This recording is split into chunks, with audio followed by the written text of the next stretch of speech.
They sold my car, a $40,000 car I worked 3 years to afford, and they sold it like it was scrap metal. Not for an emergency, not for survival. For balloons, champagne fountains, and a rented ballroom, my sister's graduation party. I wasn't even invited. When I found out, I didn't scream, I didn't cry, I just went quiet. Because that kind of betrayal doesn't deserve a reaction. It deserves a reckoning. I used to believe family meant loyalty. I bent my back to support them, paid bills when dad's hours got cut, slipped mom cash when she said she was short on groceries, even covered my sister's tuition balance when she overspent her allowance. And the car, God, the car was supposed to be a gift. My way of saying, thank you for raising me, for sacrificing. They smiled when I handed over the keys. My mother kissed my cheek like I was her salvation. My sister squealed and snapped pictures like it was hers already. For a moment, I felt proud, needed, loved. I didn't realize I was feeding wolves. The truth slipped out casually. A friend of my sister's posted a story online. Glittering decorations, a stage, the caption, "Best grad party ever." And there, blurry in the corner, my car title papers on the table. They'd sold it weeks before, without a word. I stared at that photo until my chest went cold. My name erased for her moment of glory.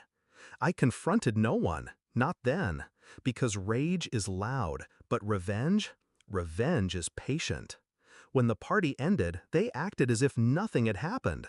My mother even bragged, "Your sister deserved a celebration. Don't be selfish. You'll have your time." Selfish. That word sank into me like a blade. I had given and given until I was empty, yet somehow I was selfish.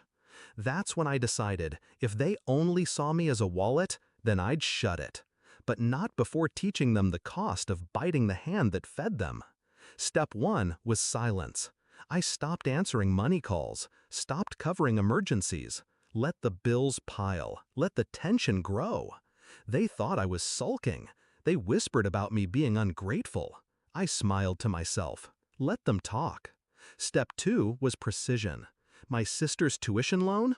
In my name. My mother's credit card? Co-signed by me. I had the legal right to pull the plug, and I did. Quietly, strategically.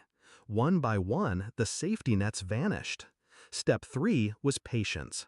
I waited for the day they'd need me again. I didn't have to wait long. A month later, my mother cornered me in the kitchen. Her tone wasn't a request. It was entitlement wrapped in sugar. "My birthday's coming up. I want a new car. You'll buy it for me, won't you?" My sister laughed behind her, as if I existed only to serve. I met her eyes, steady, calm. "Of course, Mom, you'll get exactly what you deserve." She smiled, satisfied. She didn't hear the weight of my words. The day came. I drove her to the dealership. She was giddy, pointing at SUVs, leather seats, all the luxuries. She didn't notice how the salesman looked at me, already briefed. When the papers came out, I slid them toward her. "Happy birthday, Mom. Sign here." She signed without reading, too blinded by greed to see the fine print. It wasn't a purchase agreement. It was a lease, solely in her name. No down payment, no subsidies from me. Just her, shackled to monthly payments she couldn't afford. Her smile faltered when the salesman explained. "Congratulations, ma'am. Your new car will arrive next week. First payment due in 30 days. She turned to me, panic flickering. "You said you'd buy it." I shrugged. "I gave you what you deserve. A car. The rest is yours."